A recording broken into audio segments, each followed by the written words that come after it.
मनुष्य अपने कर्मों का फल कैसे भुगतता है। ये बात सत्य है कि कर्म फल से कोई नहीं बच पाया है। कर्म आपका दिखने में तो बुरा हो सकता है, परंतु अगर आपका उद्देश्य और आपकी नीयत सच्ची है तो फल भी आपको सच्चा और अच्छा ही मिलेगा।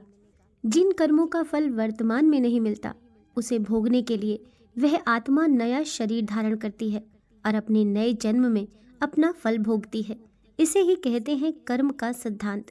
तो आइए पढ़ते हैं एक राजा की कहानी से इसी कर्म सिद्धांत को एक कहानी के माध्यम से समझते हैं। बहुत समय पहले की बात है। एक राजा राज्य करता था। वह राजा एक दिन अपनी जन्म पत्री पढ़ रहा था। पढ़ते पढ़ते उस राजा को ख्याल आया कि जिस समय मेरा जन्म हुआ होगा उस समय कितने मनुष्यों का जन्म हुआ होगा, लेकिन वे सभी मेरी तरह राजा क्यों नहीं बने। राजा हर दिन हर समय इसी प्रश्न का उत्तर ढूंढने में लगे रहते हैं, लेकिन इन्हें इसका उत्तर नहीं मिल पाता है। अपने प्रश्न का उत्तर पाने के लिए राजा अपने राज्य में बड़े बड़े बुद्धिमान व्यक्तियों को बुलाते हैं। राज्य में सभी बुद्धिमान व्यक्ति एकत्रित होते हैं। वे सभी इसी सोच में होते हैं कि राजा ने उन्हें यहाँ क्यों बुलाया है। राजा सभी का अभिनंदन स्वीकार करते हैं और उनसे पूछते हैं कि जिस समय मेरा जन्म हुआ उसी क्षण में और कितने भी व्यक्तियों का जन्म हुआ होगा, तो उन सब व्यक्तियों में से मैं ही राजा क्यों बना।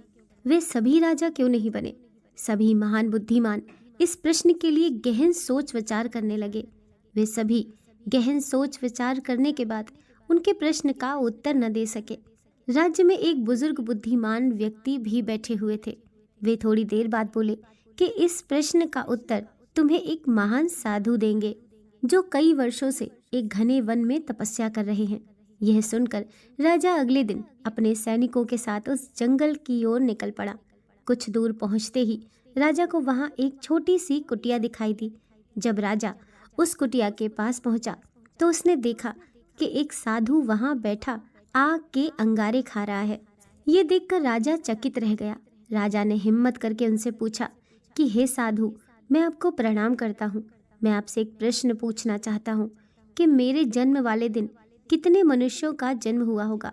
उन सभी में से मैं ही राजा क्यों बना। साधु ये प्रश्न सुनकर बोले कि हे राजन, मैं तुम्हारे इस प्रश्न का उत्तर नहीं दे सकता। थोड़ा आगे चलकर तुम्हें एक और साधु मिलेंगे, वही तुम्हें इसका उत्तर दे सकते हैं। ये सुनकर राजा दूसरे साधु की तलाश में आगे निकल पड़ा।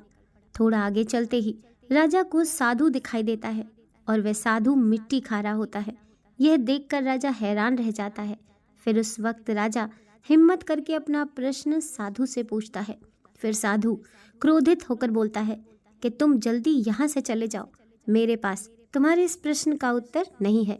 परंतु वह साधु उसे एक लड़की के बारे में बताता है और कहता है कि तुम उसके पास जाओ, तुम्हें अपने प्रश्न का उत्तर जरूर मिलेगा। तो राजा उस लड़के की तलाश में आगे बढ़ने लगता है।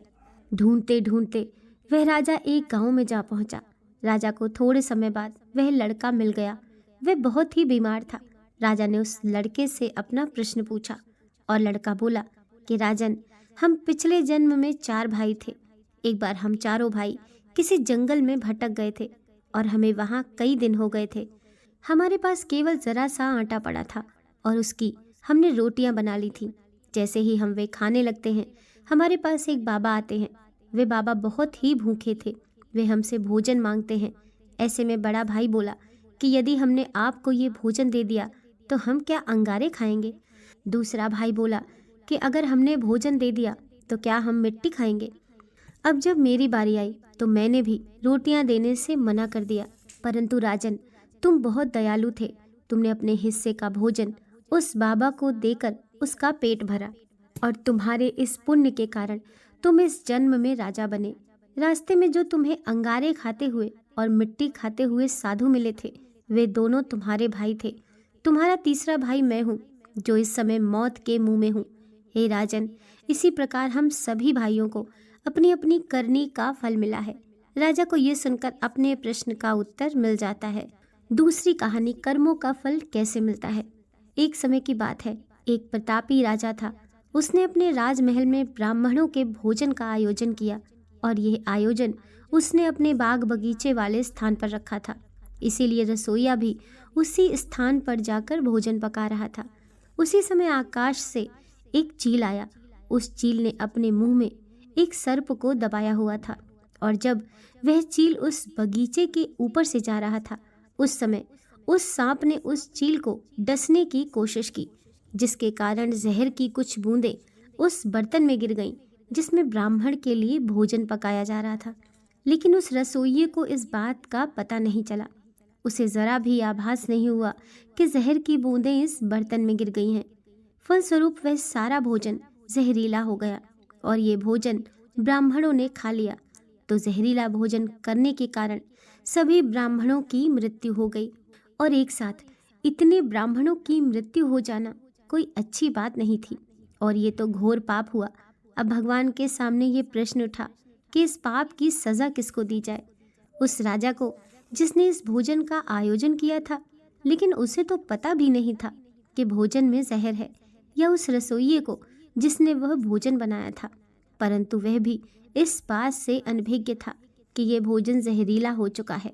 तो क्या सज़ा उस चील को दी जाए जो उस सर्प को लेकर वहां से निकला, या फिर सज़ा उस सांप को दी जाए जिसने आत्मरक्षा के लिए उस जहर को उगला। तो ये बड़ी असमंजस की स्थिति बन गई कि आखिर इतने बड़े घोर पाप की सज़ा किसको दी जाए। तो इस कर्म की सज़ा के लिए काफ़ी दिन बीत गए। फिर एक दिन कुछ ब्राह्मण उस नगर में आए, और उन्होंने एक महिला से राजमहल का पता पूछा। उस महिला ने राजमहल का पता बता दिया, लेकिन पता बताने के बाद उस महिला ने उन ब्राह्मणों से कहा कि आप जा तो रहे हैं राजमहल, लेकिन थोड़ा संभल कर जाना, क्योंकि यह जो राजा है ये ब्राह्मणों को भोजन में जहर मिलाकर दे देता है। उस महिला के इतना कहते ही भगवान ने कहा कि इस कर्म के फल का अधिकारी मुझे मिल गया है। तो सभी ने भगवान से पूछा कि वो कौन है। भगवान ने कहा कि इस महिला को इस कर्म की सजा दे दी जाए। तब सभी आश्चर्यचकित हो गए, और वे बोले कि वो महिला तो उस समय वहां मौजूद भी नहीं थी। न उसने जहर मिलाया, न उसने भोजन पकाया, और न ही उसने उन ब्राह्मणों को भोजन कराया। फिर इसकी सजा उसे क्यों दे रहे हैं। तब भगवान ने कहा कि किसी भी कर्म का आनंद जो सबसे ज्यादा लेता है, उसी को उसका फल भुगतना पड़ता है। इस पूरे कर्म में न रसोइये को आनंद की अनुभूति हुई, न राजा को आनंद की अनुभूति हुई, न सर्प को हुई, और न ही उस चील को हुई। लेकिन इस घटना में सबसे ज्यादा आनंद और सबसे ज्यादा रस इस महिला को ही मिला है। इसीलिए इस कर्म की सजा इसे भी भुगतनी पड़ेगी। इस कहानी से ये शिक्षा मिलती है कि कर्म के फल की व्याख्या इतनी आसान नहीं है। शब्द ही हमारे कर्म हैं। हम जो कर्म करते हैं वह तो हमारे कर्म होते ही हैं, लेकिन जो हमारी किसी के प्रति भावनाएं हैं वही हमारे कर्म हैं। हमारे विचार ही हमारे कर्म हैं। अगर आपने अपने विचारों पर नियंत्रण करना सीख लिया, तब आप एक महान इंसान बन जाते हैं। जब आप अच्छा सोचते हैं तो आपके साथ अच्छा ही होता है, और वह होता ही रहेगा। इसलिए किसी के भी बुरे कर्मों की आलोचना नहीं करनी चाहिए। गरुड़ पुराण के अनुसार कर्मों का फल। गरुड़ पुराण के अनुसार व्यक्ति अपने कर्मों के अनुसार या तो स्वर्ग में जाता है और या नरक में। नरक के बारे में गरुड़ पुराण में लिखा है कि नरक 36 प्रकार के होते हैं, जिनके अंदर पापी व्यक्ति की आत्मा को तरह तरह की यातनाएं मिलती हैं। इन 36 प्रकार के नरकों में से 10 मुख्य नरकों के बारे में गरुड़ पुराण में लिखा है। इन कहानियों कर्मों का फल भोगना ही पड़ता है से हमें यही पता चलता है कि हम जो भी कर्म करते हैं, चाहे वो सही हो या गलत, हमें एक दिन भोगना ही पड़ता है। जिंदगी अगर हंसी तो समझ लीजिए कि अच्छे कर्मों का फल मिल रहा है, और जिंदगी अगर रुलाए तो समझ लीजिए ये भी आपके कोई बुरे कर्मों का फल मिल रहा है। कर्म तो हम सभी करते हैं। अच्छे कर्म करेंगे तो अच्छा फल मिलेगा, और अगर अच्छे कर्म नहीं करेंगे तो बुरा फल ही मिलेगा। ये जो कर्म हम करते हैं, अच्छे या बुरे, ये हमें कभी छोड़ते नहीं हैं। हमें इनका फल आज नहीं तो कल ज़रूर मिलना होता है। लेकिन कई बार जब हमें बहुत दुख मिल रहे होते हैं, तब हम बोलते हैं कि हमने तो कोई बुरा कर्म नहीं किया, हमने तो किसी का कभी बुरा किया ही नहीं, फिर हमें क्यों इतने दुख मिल रहे हैं। लेकिन हमने कर्म किए ज़रूर होते हैं। अगर इस जन्म में नहीं किया तो पुराने जन्म में किए होंगे, और पुराने जन्म का तो हमें याद नहीं होता, क्योंकि हम इंसानों से तो चालाकियाँ कर सकते हैं, लेकिन उस भगवान से नहीं। कर्मों का सिद्धांत बड़ा ही सरल है। जैसा आप किसी को दोगे वैसा ही आपको वापस मिलेगा। तो अपने मन से फैसला कर लीजिए कि आपको क्या चाहिए। अगर आप इस ब्रह्मांड को सकारात्मक ऊर्जा देंगे तो आपको भी सकारात्मक ऊर्जा ही मिलेगी। दोस्तों, कहानी पसंद आई हो तो वीडियो को लाइक कीजिए, चैनल को सब्सक्राइब कीजिए। मिलते हैं नेक्स्ट वीडियो के साथ।